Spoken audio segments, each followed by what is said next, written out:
it's good. It's really, really good. Really, really, really good. Oh my God, was that good. It's just freaking good. It's good. Heyo guys, how's it going? I hope you're doing well.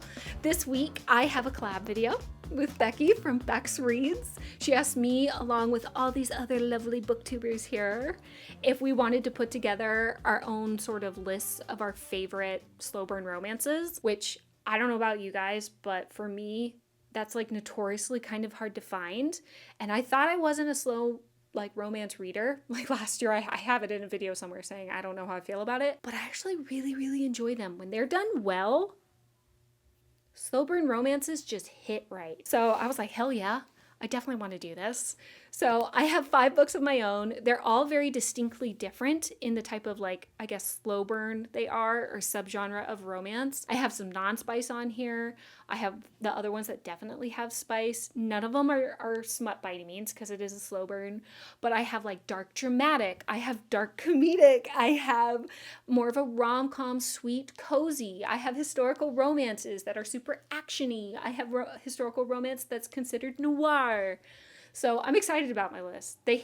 All these books are ones that totally hit different with their slow burn essence, if you will. So for those of you who have watched me before, by the way, they're all books I've talked about before. I'm not going to lie, and I'm going to gush about them again. But for those of you who have not watched me, first of all, hello, hi, my name is Maggie. If you can't tell, I'm a bit of a spaz. I'm not really the calm booktuber, just so you're aware. So the rest of the video will probably be chaotic. But anyways, let's just jump into it. Let's get to the books. My first one, this is the non-spicy one. This is also the rom-com, more sort of cozy romance. This is nostalgia. It makes you giddy and it's super sweet and cool and it has a great world. Love this one. But this was How to Train Your Goblin King. It was one of my favorite books of last year. This one is either a love-hate. I'll give you guys a heads up on that. I'll tell you why some people hate it at the end. But this is a beautiful cover, but also on the inside, the writing was done very, very well. It's this fun reimagining of The Labyrinth. So if you've seen the movie, if you've seen David Bowie in the 1980s version of The Labyrinth, you're gonna love it. Because it has that nostalgia hit. It takes a lot of those key scenes and key characters and changes them a little bit. But there's this reminiscence that you get when you read it, but also the world that she did build is very fun and unique. So it is different in the sense of our main character, she's well aware. Her name is Floss, by the way, which I've never heard that as a name. But anyways, she's in this world where she's very much aware that magic is involved and there's creatures all around her. And there's definitely a hierarchy structure to that. And she has a traditional feminine plight. This is set in 1800s England, by the way. But she has a traditional feminine plight of she has all these abilities and these strengths and these things that she wants to do and accomplish, but she can't because she's a woman. So she's fighting against that. And she already has these preconceived ideas of the world and what men are and how men act and things like that. She's not thinking about love whatsoever. She's thinking about her career. And you're going to watch her go through this whole story and kind of grow and understand things more. So it's fun. It is the traditional storyline too, where, her niece got stolen away and then she has to go into the Goblin King world and she has to basically get the baby back from the Goblin King. And his name's Asterion, and I loved him. And he's like a full-on goblin. He doesn't look like David Bowie. He looks like a goblin. He's green. There's teeth. Okay? I loved it, if you can't tell. And the worms in it. The one that goes, hello. They're in it. But it's a girl worm this time. Anyways, I'm gushing too much. I adored this book so freaking much. It's one that I literally said I would, if my house was on fire, I would grab it. Because it just made me happy. I've never had that experience with a book before, that just reading it the whole time, I felt light. And I just felt I don't know, you have butterflies the whole time and you're giddy and gushy and stuff. It's cute. Okay, so it spoke to me. But some people don't like it, and I understand why. I get it. Our main girl, Floss, she's not the most likable because she has these preconceived notions of what men are, what they do, and how they're all like this. And she doesn't like how the world is set up, which is totally understandable. So there is definitely a prevalent message within the book. However, What I will say, at least for me, I liked it, and I'm typically not that person. I like my books, like I want to escape. I'm not looking for a message to be within my book. If there is one and it's done naturally, hell yeah, that's cool. But if it's just kind of shoved down your throat and it doesn't really have any apparent reason, I'm not looking for that. I personally felt like this was done very naturally and it worked really well with our character of Floss, but you do have to understand that the girl that you're basically in her head the whole time, you're not always going to like her and you're not always going to agree with her. So if you're looking for that, cool. If you're not looking for that, you might have a hard time. The message might just be too strong for you, if you know what I mean. But I'm so tired of always like, it's always the same type of girl in fantasy romance. And I felt like Floss was so different. You know, she had different strengths and different beliefs and things like that. So I liked to hate her sometimes, but I would get mad. So just heads up. So yeah, that's my first one. I loved it. Highly recommend. My second one, what one do I want to do? I'll do a historical romance next. Actually, the next year I'll do historical romance and then we'll move into the darker stuff. So the first one, this is called Shadow Play. I love it so much. If you've never read historical romance, but you have read fantasy romance, this is a good one to start. I think this came out sometime in the 90s. So if you're looking for it, check your library or maybe check eBay. But this book, it's really action-y, so especially for historical romance, there's a lot going on. There's a lot of intrigue. So like I said, if you're into fantasy romance, highly recommend you at least give this a shot. It's just like, it's like The Mummy. That's the vibe and the feeling I kept getting the entire time. I felt very much the Rick and Evie vibes with our male and our female character, our leads here. It has their sort of personalities within it where he wants to get this situation done, which is very dangerous, and she wants to come along, but he's trying to get away from her and doesn't want her to go because it's so freaking dangerous, but she's very much like, damn it, I'm coming. So it's fun, and there's like good action sequences within it. We're actually down in, I can't remember if it's Brazil. We're in South America, so it's not even a typical place you get in historical romance, but it's good. It's really, really good. Really, really, really good. And at first the characters, you know, they're attracted to each other or they find each other attractive, but they can't stand each other in the beginning because they're complete opposites personality-wise. And like I said, he actually doesn't even want to go on this trip in the first place because it was so dangerous and he's been there before. But our girl needs him to do it because essentially her dad died and there's going to be like, people are going to be saying bad things about her father because he kind of made this deal with this bad man down in South America, and she's trying to fix it. Okay, so she has to go to the bad man that she doesn't really realize is as bad as he is, and our guy that she needs to take her there because he knows the way because this place is secret. See, the Mummy vibes. He basically is like, no, I don't want to go. It's terrible. Like, we're going to die. We can't do it. And she's just like, come on, I need to do this. Let's go. Saying all of this stuff and like, it's gonna be okay. And then he finally agrees to it because he's gonna be getting paid, and he just basically keeps trying to lose her. And then they get into all of these crazy situations that they have to work through together. It's good. It's really, really good. Highly recommend it. I don't know if I coherently told you the storyline, but basically just understand it's essentially The Mummy, but in South America, and it's not paranormal. The bad guy is just kind of like a normal bad man who unalives people a lot. And I think there's drugs involved. But otherwise, it's The Mummy.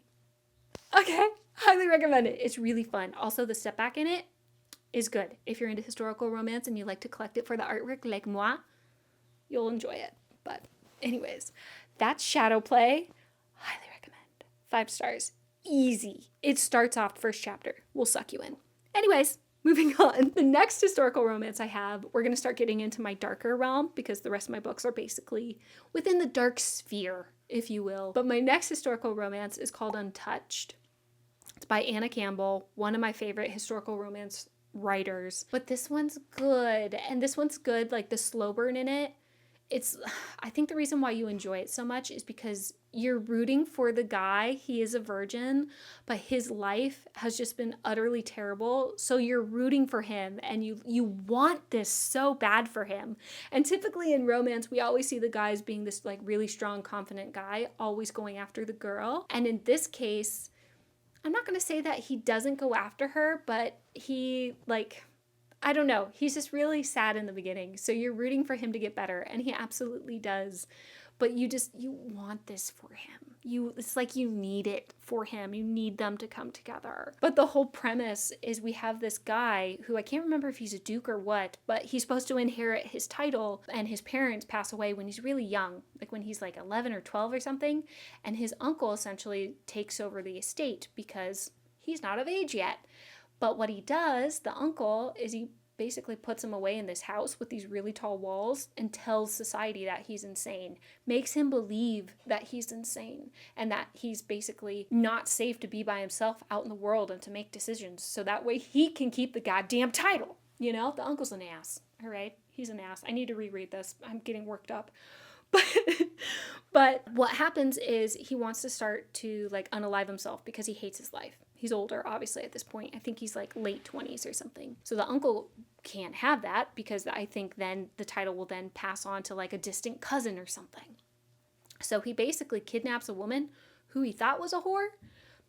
Turns out she wasn't. She's a proper lady who was previously married, but her husband had died, and she's basically traveling. And she ends up getting kidnapped by these two terrible henchmen, takes him to the house, and is delivered to this insane man.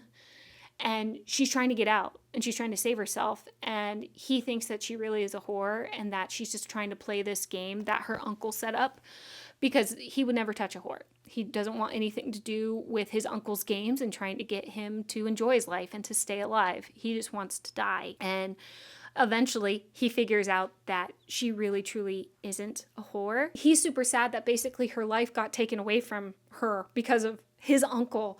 So he's trying to rescue her, but it's difficult in the house that they live in with these walls. And he's so close to a woman now who he's never been around, by the way, because when he was a kid, he was basically locked up in this place. So he's never even been around a girl, and he wants to save her, but he's also attracted to her and he can't help it. And she starts to care for him as well. First, she thinks he's in on it as well. So they kind of hate each other. It's definitely an enemies to lovers in a way. But she then starts to care for him too and understands what his life has been like. And she wants to get him out, and they're trying to save each other. And I won't go into all of it, but it's a good book, man. It's really good. I really should reread it. It's just, it hits so good. It hits so good. But yeah, it is considered noir historical romance, which means it has a dark little touch. If you're new to dark romance, this is like you're dipping your toe in. Okay, so this is a good place to, I guess you could say, kind of start. But I highly recommend it. It's a really, really good one. It has the male virgin trope. There's a lot, like, it's written very well, but there's a lot happening within the book. Even though they're staying in this one house, there's a lot happening within the relationship and the growth that you see amongst them and the things that you want for the characters. So it's a good one, okay? Just trust me, it's a good one. But anyways, the next one, so the last two that I have here, I've gushed about a lot. This first one is one I recently read. It's Pestilence, which is the Four Horsemen series by Laura Talisa. Oh my God, was that good. It's so good. It's one of those things where, like, it's definitely a love story, but just like the drama within it, with what's happening, the world's ending. We have a horseman coming down, pestilence of all of them, which obviously is not a pretty thing. So this is definitely dark visually with the visuals that you are going to get. It's also dark in the sense of you're going to have a lot of death and also torture. That's definitely prevalent. This might be more medium ground as far as like the darkness scale, but the drama within this, the story that Laura Talisa wrote, is really good. Like, she was able to construct a relationship, or really the interactions between these two characters, one being the woman who is trying to save the world and is basically trying to unalive Pestilence right away because she wants no one to die. She doesn't want her world to end.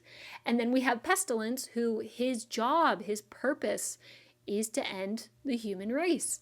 So she did such a good job at, like, genuinely writing a romance of how someone could go from, I need to unalive this man or this creature so he doesn't kill the world.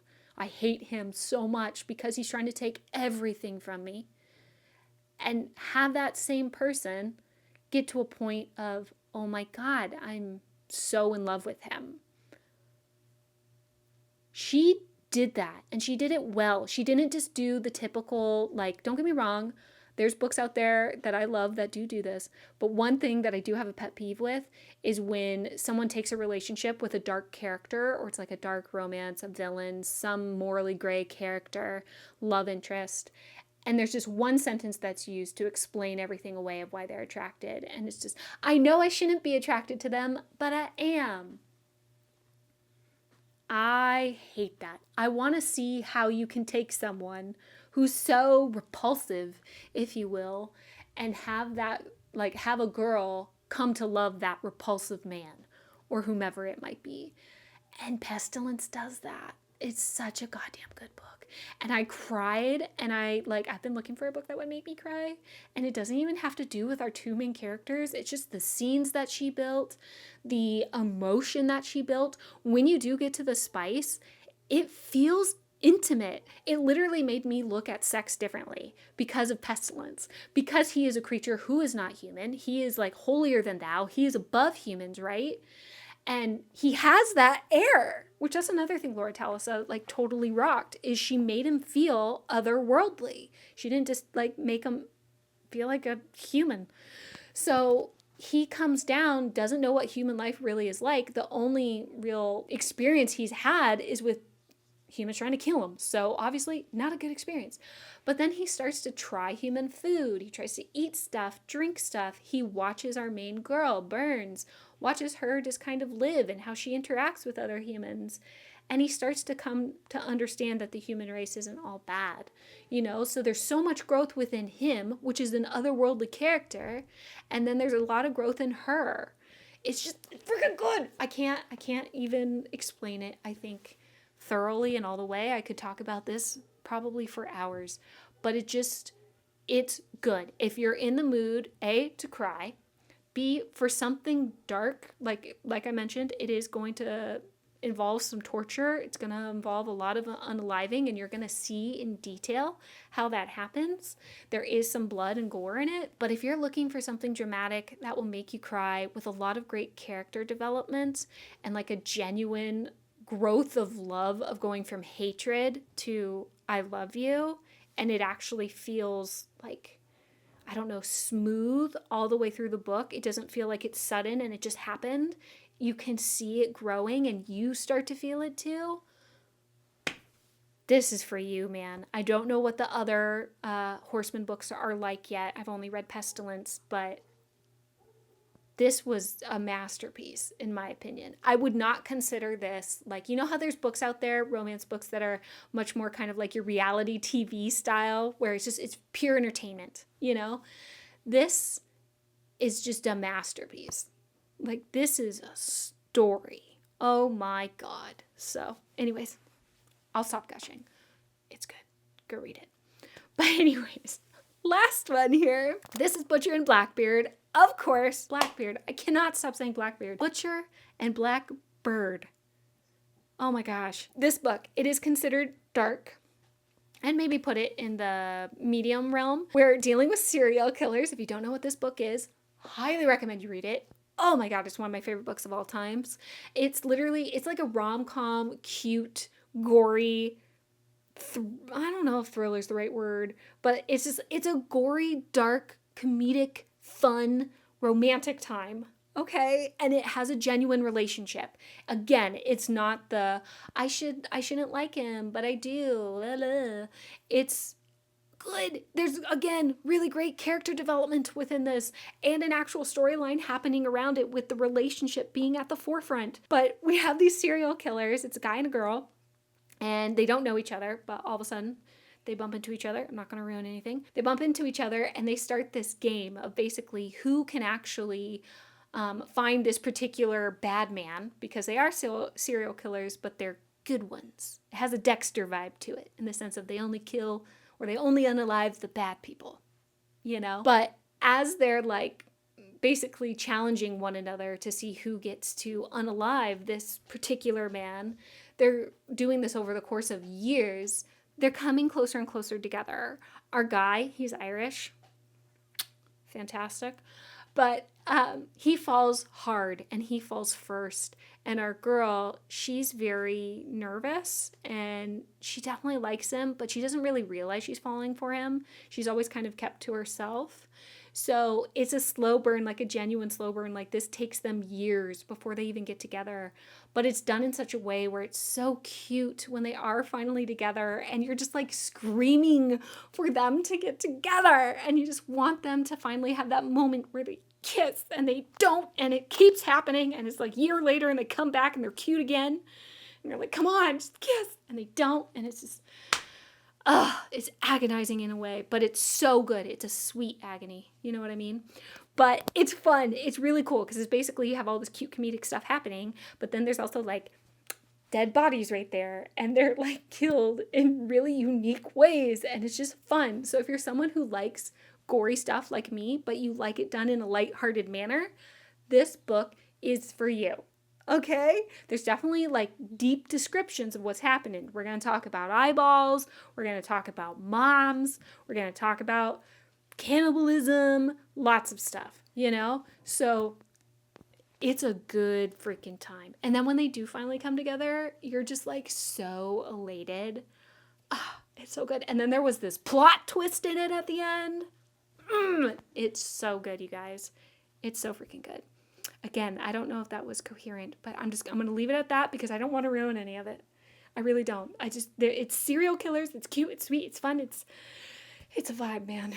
I love it. It's so good. I could reread that right now. Second book's coming out this year. Just saying. There's going to be 3. I'm so excited. I'm also going to see Brynne Weaver at the Sinners and Stardust convention in August. Anyways, I'll shut up. Those are my 5 slow burn romances. I hope you like that. Again, if you're maybe not driving with all of these, or if you want even more options, I have everybody linked down below. Go check out their videos, man. We got tons of options for you. There's bound to be at least a couple you're interested in, I'm sure. But anyways, Becky, thank you for including me in this collab, and I will see the rest of you guys next week. Bye.